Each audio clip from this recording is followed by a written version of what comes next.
Powers, federal powers வந்து மிக அதிகமான அளவில் இங்கு இந்தியாவில் இருக்கிறது. அதனால் ஆர்டிகிள் 328 படி மாநில அரசு, நம்ம தமிழகத்திலும் எந்த மாநில அரசும் அவங்களோட சட்டசபையில் தீர்மானம் இயற்றி அவர்கள் பெரும்பான்மையோட இந்த ஃபார்ம்ஸை வந்து நிராகரித்து பழைய ஃபார்ம்ஸே வந்து யூஸ் பண்ணலாம். இன்னொன்று மிக முக்கியமாக நான் சொல்ல வேண்டிய ஒரு விஷயம் என்னன்னா, இந்த representation of people act, electors rules, இந்திய அரசியலமைப்பு சட்டம், இதன் படிதான் எந்த ஒரு ஃபார்மும் விநியோகம் செய்யப்பட வேண்டும். இதுல பாத்தீங்கன்னா அந்த ஃபார்ம் முன்னாடி இருக்கிற ஃபார்ம்ஸ் இருக்கும். இதை நீங்க பத்திரிகையாளர்கள் தயவு செய்து இதை வந்து போட்டோ எடுத்துக்கோங்க.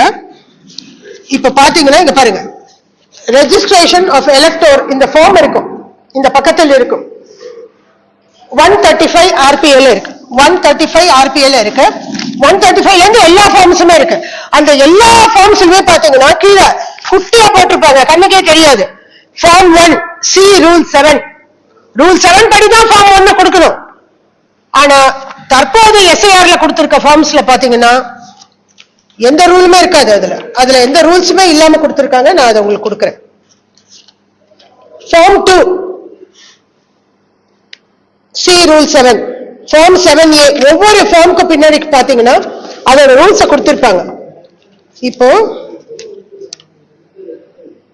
ஃபார்ம் 6 ரூல் 13(1)(26) படிதான் கொடுக்கணும், இங்க கொடுத்திருக்காங்க. அந்த ரூல் இல்லை என்றால் ஃபார்ம் செல்லாது. அந்த ரூலை மாற்ற வேண்டும் என்றால் எலெக்ஷன் கமிஷனோட சேர்ந்து அந்த ரூலை மாற்றுறோன்ற அந்த ஆர்டரை எங்க வைக்கணும்?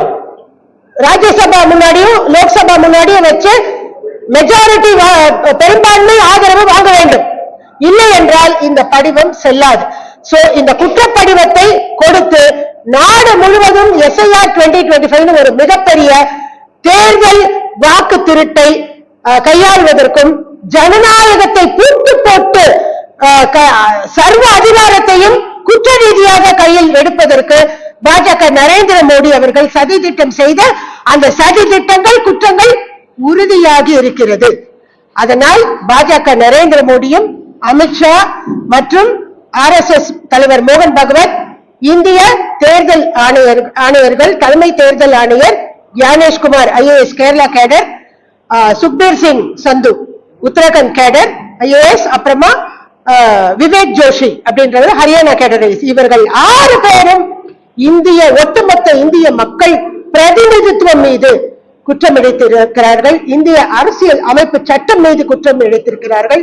சட்ட விதிமீறல், அரசியலமைப்பு சட்டத்தை உடைச்சு breaking the law, breaking the constitution தான் இதை பண்றாங்க. Breaking the electoral laws, breaking the electoral rules, இததான் பாஜக செய்கிறது. இந்திய தேர்தல் ஆணையத்தை இதற்காக கைப்பாவையாக, கை பொம்மையாக பயன்படுத்துகிறது. இதை இந்தியன் எலெக்ஷன் கமிஷனர்ஸ் அனுமதித்திருக்க கூடாது. குற்றம் உறுதியாக இருப்பதால் அவசியம் FIR பதிவு செய்யப்பட வேண்டும். இந்த 6 குற்றவாளிகளும் பாஜக, நரேந்திர மோடி மற்றும் இந்திய தேர்தல் ஆணையர்கள் 6 பேரையும் கைது செய்ய வேண்டும். இந்த 6 குற்றவாளிகளையும் கைது செய்ய வேண்டும். மக்கள் ஆட்சியை காப்பாற்ற வேண்டும், ஜனநாயகத்தை காப்பாற்ற வேண்டும். இவங்க ஓட்டர்ஸ வந்து யார் யார் ஓட்டு போடணும் நிர்ணயிக்கிறது, ஓட் வேல்யூவை மாத்துறது.